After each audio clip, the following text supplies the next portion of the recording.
La serie TEA, dedicada al trastorno del espectro autista, nos presenta su último capítulo, dedicado a un tipo de autismo muy especial, el síndrome de Asperger. Grandes científicos y creadores son o han sido Aspergers. Han sido afortunados porque han conseguido hacer de su diferencia un valor en vez de una discapacidad. Pero hay más ejemplos. Si han seguido la serie hasta ahora, seguramente ya conocerán a Carmen Molina. Es una persona excepcional, con un discurso brillante y sorprendente, a la vez que divertido. Carmen, para estar a gusto y para sentirse bien, necesita vivir en un mundo de color naranja, que es como se titula el sexto y último capítulo de la serie TEA, con la que la aventura del saber ha querido dar voz y visibilidad al colectivo.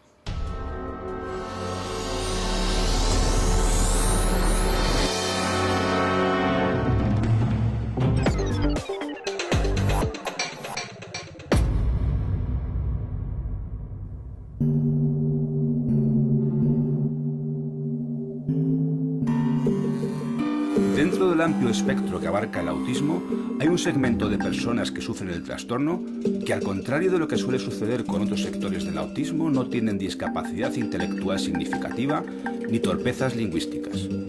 Es más, pueden gozar de altas capacidades muy por encima de la media para determinados temas. Son los Aspergers, algo así como la élite del autismo. Algunos han llegado a ser incluso famosos o populares. Grandes científicos, artistas o emprendedores tales como Albert Einstein, Isaac Newton, Nikola Tesla, Alessandro Volta, Lewis Carroll, Satoshi Tajiri, Tim Burton o Bill Gates se presupone que son o habrían podido ser Aspergers.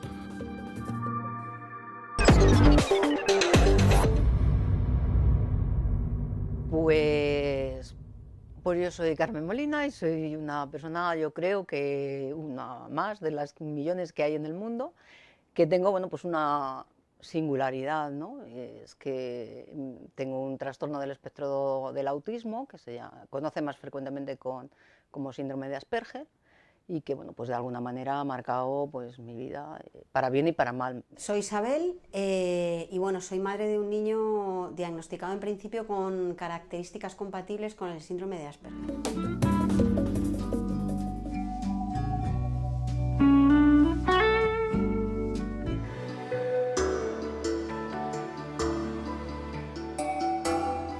Tengo 19 años, estudio Administración de Empresas en la Facultad de Economía de Oviedo y tengo síndrome de Asperger.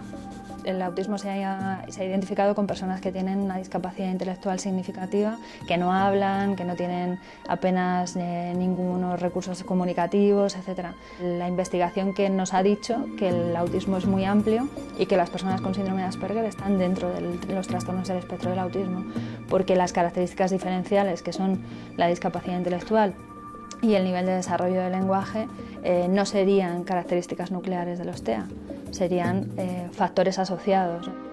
Con la gente he aprendido a relacionarme y a verlas mejor, pero la sensación que tengo en general es que, digamos, que su nivel comunicativo es muy rápido.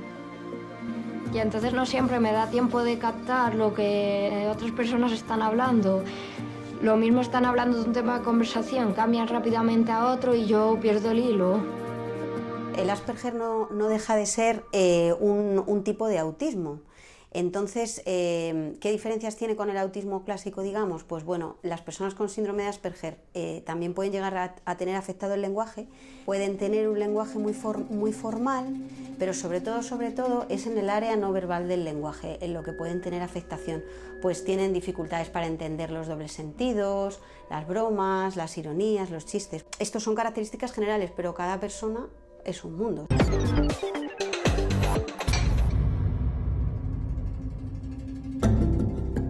Nosotros percibimos la vida, percibimos el mundo que nos rodea de forma distinta. Y esto no es una cuestión psicológica, ni educacional, ni social, es una cuestión neurológica, básicamente. Entonces, no podemos hacerlo de otra forma. Nacemos así, morimos así, y bueno, nuestra vida tiene que estar adaptada a nuestra forma de percibir. Entonces, claro, tú creces en un mundo rarísimo. Tú todo lo que percibes alrededor es raro. Nada, dice, bueno, pero esta gente, ¿qué está haciendo? Entonces, es complicadísimo, porque claro, no nos olvidemos que las personas con Asperger no tienen discapacidad intelectual. Esta es la característica del síndrome que lo diferencia del autismo de alta afectación. Y incluso hay un porcentaje más alto del normal de personas con altas capacidades o medias capacidades, con lo cual estás dándote cuenta de todo, estás captando todos los detalles, tienes una gran memoria. Todos estos son buenos apoyos, pero también, claro, te angustian muchísimo porque tú te asustas, dices, bueno, todo esto que yo estoy viendo es tan incongruente que te asustas. Entonces tienes que tomar conciencia de que, bueno, estás en un mundo raro y conocerlo y comprenderlo, porque si no lo pasas fatal.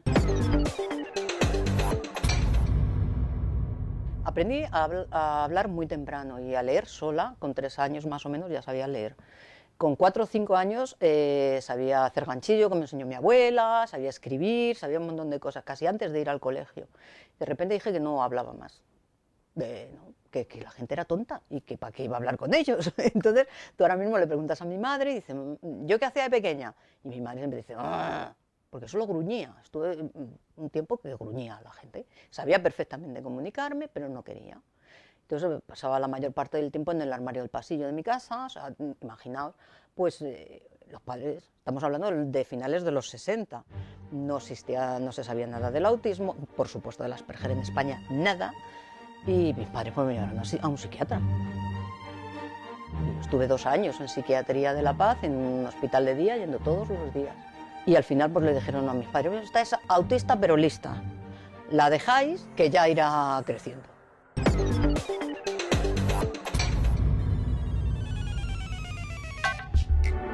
Bueno, es que lo raro es una cuestión de estadística.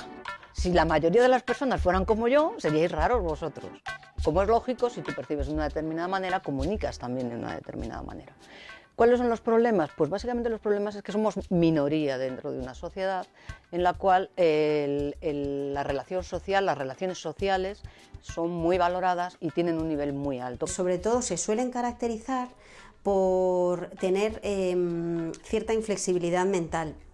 Son personas que suelen ser muy literales, interpretan todo al pie de la letra y suelen cuadricular mucho las cosas hasta el punto de que de todo o de muchas cosas hacen normas, hacen como reglas. Todo está impregnado de relaciones sociales, que no nos olvidemos que son consensos, son diferentes en cada sociedad. En una sociedad se hacen las cosas de una manera, en otra de otra. El ser humano neurotípico esto lo aprende de forma innata desde que son chiquitines. Nosotros no tenemos esa capacidad. Nosotros tenemos lo que yo llamo ceguera social. Somos incapaces de aprender de forma innata en qué consisten las relaciones sociales, el intercambio social. Entonces, para entender que hay matices, dobles sentidos, interpretaciones según el contexto, todo eso lo tenemos que estudiar, porque no lo traemos de serie ni lo podemos aprender de forma innata. Todo se mueve.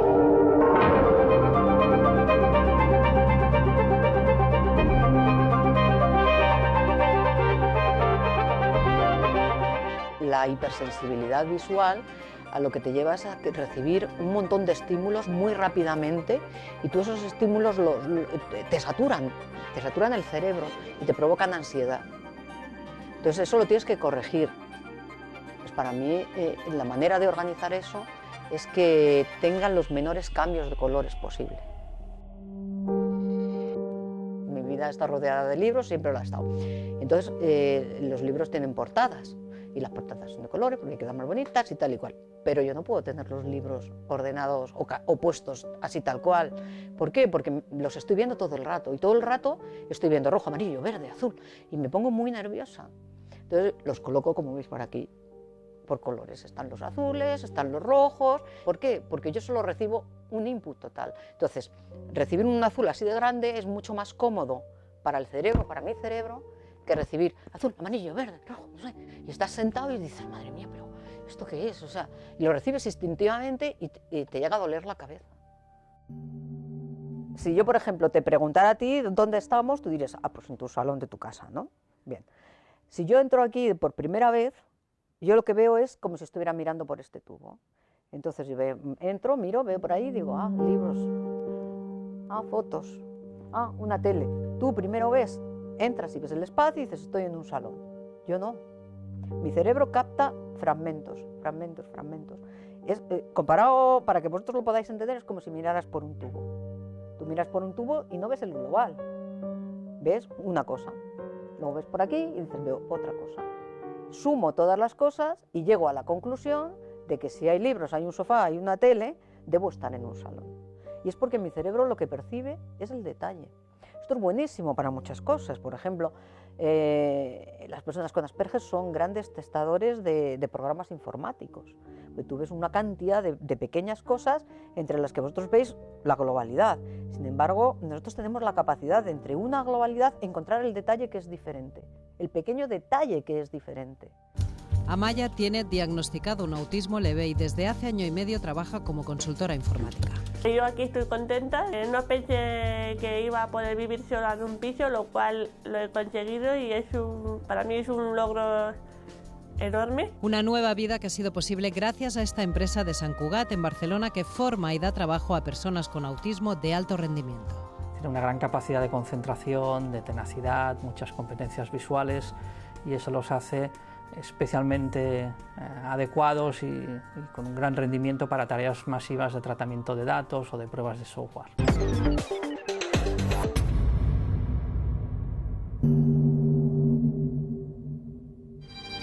Tesla nació en 1856 en el seno de una familia serbia y murió en Nueva York en 1944.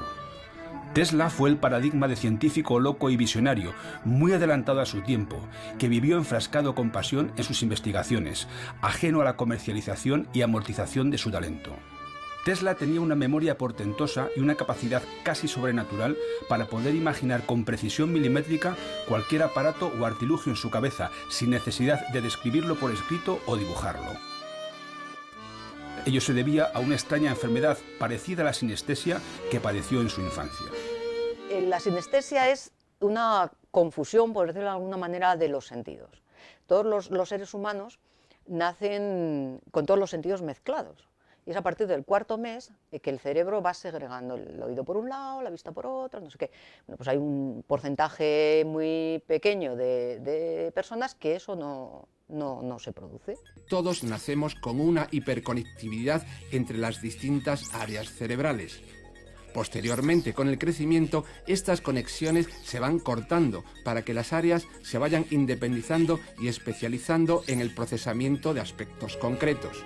En los sinestésicos no se produciría esa poda neuronal.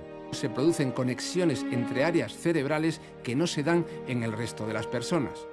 Y entonces tú tienes una percepción mezclada de los sentidos. A mí me cuesta un poco trabajo explicarlo, pero por ejemplo, yo soy tremendamente sinestésica con el color. Hasta tal punto de que para mí las palabras tienen colores, si no, no las entiendo.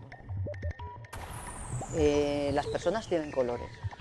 Las personas son de colores, las personas no son personas. Yo, por ejemplo, las caras no las recuerdo. Entonces, para mí una persona es un color. Hay colores que me hacen mucho daño, pero que te llegan a doler físicamente. Y el amarillo, por ejemplo, a mí me produce dolor. Me duele en la piel, me duele físicamente. Y otros colores que tú los asocias con bienestar o con lo que tú eres o con lo necesitas tener así. Mi entorno es donde yo puedo manipular el espacio, fuera de aquí no está a mi alcance, y entonces es donde yo de alguna manera me aseguro que voy a estar bien, me aseguro que voy a estar saludable, porque en este caso estamos hablando de salud, no estamos hablando de caprichos, ni de decoraciones, ni nada, estamos hablando de salud. Y yo me aseguro que voy a estar saludable. Para mí estar saludable es estar envuelta, como si dijéramos, en un huevo de color naranja, que lo podéis ver aquí en casa. Mi base de bienestar es el color naranja. Y instintivamente, o sea, todo lo que compro es naranja, si tengo que poner una cosa es naranja. Yo no he visto de naranja, nunca lo llevo puesto, pero mi entorno tiene que ser en esas tonalidades.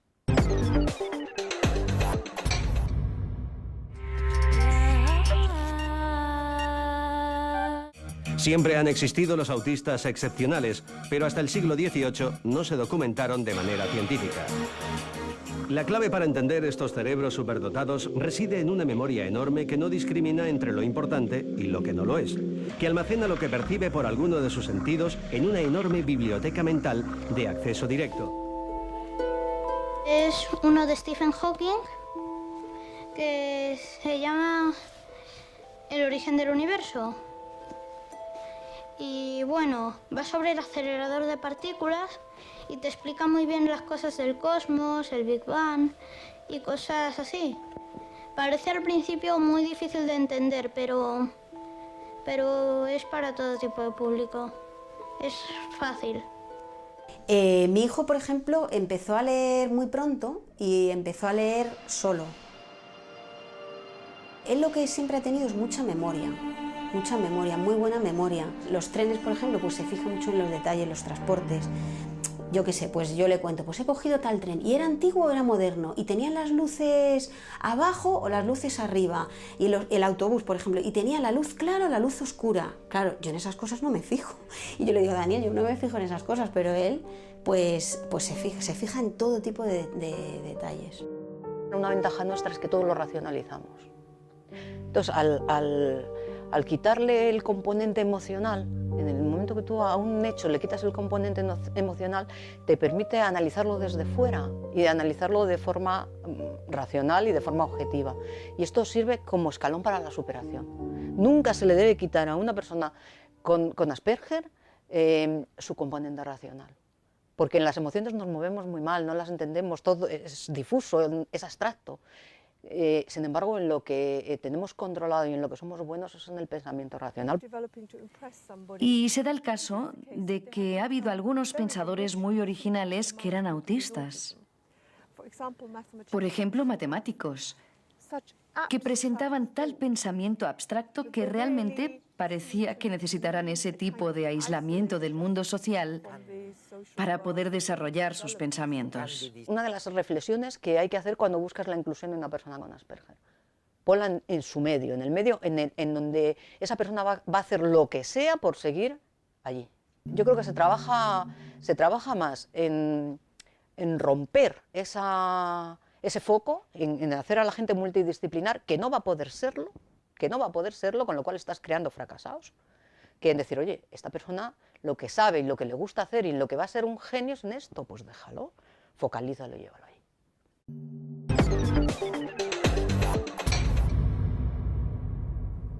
Bueno, yo ahora mismo estoy casada, tengo 2 hijos, pero bueno, mi vida personal, mi vida familiar ha sido un poco mutante, ¿no? Porque he tenido 2 matrimonios, 2 parejas estables y mis 2 hijos son de padres diferentes. Esto yo no sé si es motivado por el Asperger o es porque, bueno, las circunstancias se han venido así, ¿no? La gente, actualmente las familias ya no son como eran antes, ¿no? Porque muchas veces las parejas de personas con Asperger lo que pasa es que sufren. Se sienten abandonadas, se sienten no queridas, porque claro, no tienes manifestaciones de cariño tradicionales. Claro, esta mañana yo le decía a mi hijo mayor, anda, que van a ver los de la tele, a ver qué les cuento de la familia. ¿Esto nuestra familia es normal? Y se moría de risa, decía, ¿no era normal? Dice, si a ti te ha dado el efecto Tamagotchi 2 veces en la vida, que me dijo el efecto Tamagotchi es los bichillos aquellos que se cuidaban y les tenías que echar de comer y tal. Y mis hijos dicen, ¿tú nunca nos has cuidado? Y yo, ¿cómo no se cuidado? No, esto de ser madre, de, ay, el niño, voy a arroparle, ay, le voy a hacer la comida al niño. Por ejemplo, cuando dicen, ay, es que los niños los tienes que acariciar, los tienes que abrazar, porque así crecen saludables. No es que... Yo, claro, yo tuve mi primer hijo con 21 años, no había leído nada acerca de niños, no sabía qué era aquello. Y como a mí no me gusta que me abracen y no soporto que me toquen, pues mi instinto me llevaba a no tocar y a no abrazar a mi hijo, a no cogerle en brazos, a nada, ¿no? Y bueno, pues bien, jamás me llamó la atención. Y fue ya cuando mi hijo era muy mayor, cuando él ya en la adolescencia me reprochaba que yo no le quería, que nunca le había dado un abrazo. Y claro, yo me quedo así y digo, pero es que te gusta que te den abrazos. Es que a mí no me gusta. Claro, yo no sabía que había que dar abrazos. Entonces fue súper emocionante. La primera vez que yo abracé a mi hijo era una sensación tan extraña porque no le había tocado nunca. Más allá de cambiarle los pañales, nunca le había tocado. Y él tenía ya 18, 19 años. Yo todo lo he aprendido a base de meter la pata, que las meto mucho, con casi todos los días, varias veces, pero gordas he hecho muchas en mi vida. A ver, yo cuando me regañan, porque a mí me regañan constantemente, yo siempre digo que soy una madre tutelada, porque mis hijos están todo el santo día regañándome por todo. Y siempre me dicen, mamá, ya lo has metido, pero no digas eso, pero no digas eso. Y yo, pero si no estoy diciendo nada, he constatado un hecho y lo manifiesto. Y yo, pues por ejemplo, puedo decir, ¡hala, qué gordo te has puesto! Te estás quedando calvo, pero como te puedo decir qué guapo estás hoy, o sea, la connotación es la misma. O sea, en nosotros no existe jamás el sentido, la necesidad de ofender, ni no existen como entendemos el lenguaje literal. Pues el ser calvo es lo mismo que el ser guapo o el ser rubio. Tienen la misma significación, la misma puntuación, por decirlo de alguna manera. De hecho, creo que a todos nos gustaría ser un poco autistas, porque nos proporciona la pureza. La pureza. No hacer trampas. No hacer trampas. No manipular. No estar constantemente intentando imaginarse qué es lo que estará la otra persona pensando o haciendo. ¿Qué efecto tengo en otros? Entonces, de esas te ves todos los días. Claro, pues la gente te tacha de maleducado, te tacha de insolente, te tacha de borde, te tacha de muchísimas cosas. Esto es un problema, ¿eh? Un problema tremendo. O sea, yo lo cuento en plan jocoso y tal, porque bueno, tiene su gracia, extrapolándolo al absurdo, pero es la realidad de muchísimos cientos de personas. Chavales jóvenes que no están preparados, un poco no tienen la madurez ya de una persona adulta y tal. Todo este tipo de cosas, si no las aprenden, les pueden perjudicar muchísimo en su vida diaria, hasta el punto de ser excluidos, ¿eh? Me llamo Rocío Montalvo Mogote, tengo 17 años y como ya habéis visto para allá atrás, me gusta dibujar Pokémon. Y yo, el Pokémon en sí, todo en sí, las cartas, los videojuegos, las revistas, las series, todo me gusta. ¿Tú sabes quién es Satoshi Tajiri? ¿Te suena? Sí, es el creador de los Pokémon. Yo cuando me contaban esto de este señor de los Pokémon y tal, decían, joder, es que fíjate qué creatividad. No es creatividad. Nosotros no podemos imaginar. Nosotros lo que podemos es construir realidades, pero realidades perfectamente estructuradas. No es una imaginación y no es una fantasía. Entonces, el nivel de estructuración y de construcción de todo un mundo, eso yo sí lo asocio con una mente lógica. No es imaginación. La imaginación es mucho más volátil, es mucho más irregular. Pero el mundo Pokémon está estructurado, tiene sus reglas, tiene sus normas, las personillas, los bichitos esos se identifican perfectamente y van transformándose con una lógica y con una rutina. Eso es muy, muy de Asperger.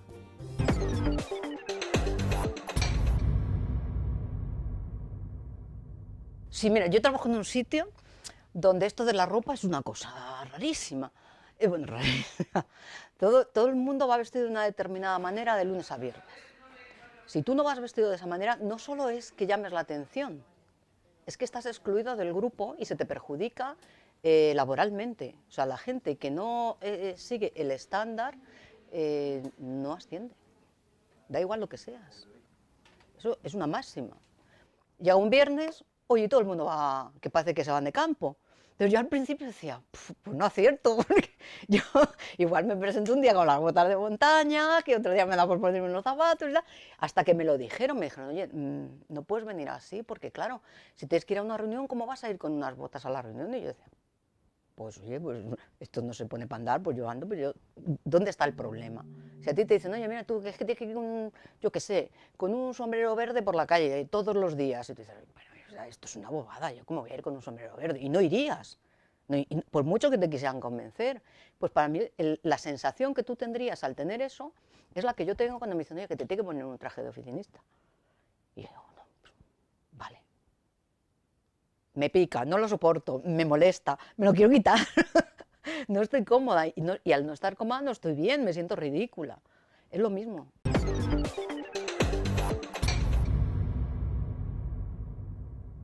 Bueno, cuando ya dejé de sufrir por mi naturaleza y dejé de preocuparme todo esto, me llamó mucho la atención el estudiar al tipo humano neurotípico desde un punto de vista científico.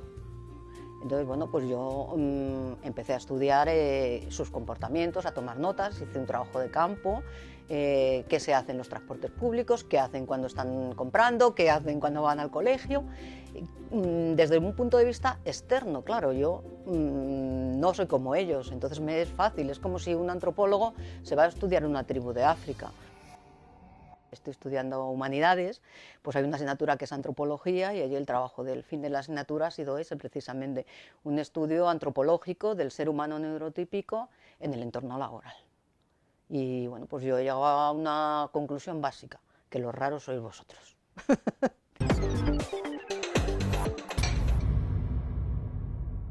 Actualmente con mucha frecuencia se hacen los diagnósticos que yo le llamo diagnósticos post-mortem. Que bueno, pues de repente te dicen, ay, pues Einstein era Asperger. Bueno, Newton podría serlo, sí. Steve Jobs, Bill Gates, en su vida y en su trayectoria vital y en su estructura de pensamiento se pueden encontrar indicios asimilables a la estructura de pensamiento de una persona con Asperger. La élite del autismo, pues hombre, yo no lo denominaría así, desde luego. Es una parte del espectro del autismo, sin más. Se está hablando mucho del Asperger, asociándolo a gente importante, a gente con altas capacidades, a gente con éxito. Entonces, bueno, está bien porque todos queremos tener como paradigmas, ¿no? Lo que no nos puede es cegar el caso, digamos, de éxito para no ver la mayoría de las personas. La mayoría de las personas con Asperger no tienen éxito, tienen grandes dificultades en la vida y a pesar de tener altas capacidades, nunca su intelecto, digamos, se puede llegar a perder porque no encuentran el entorno donde desarrollarlo. Entonces, el pensar que grandes genios o personas con éxito pueden ser Asperger o sean Asperger no nos puede llevar a olvidar que la mayoría de las personas con Asperger no van a ser genios, no van a ser ricos, ni van a ser multimillonarios nunca. Van a tener muchos problemas para desarrollarse en su vida diaria.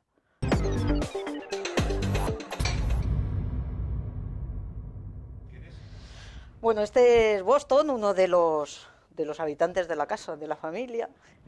Este perro tiene una significación muy especial. Cuando yo he pasado una época de 2 años y pico con una depresión muy grave y con incluso problemas de suicidio y demás.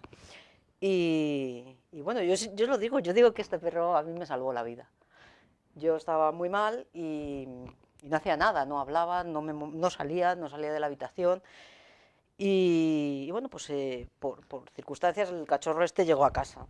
Y el animal pues aprendió a estar en contacto. Yo no admitía ningún contacto físico de nada, no consentía que nadie se acercara a mí. Y el animal pasó pues horas y días, así como está aquí ahora, simplemente pegado.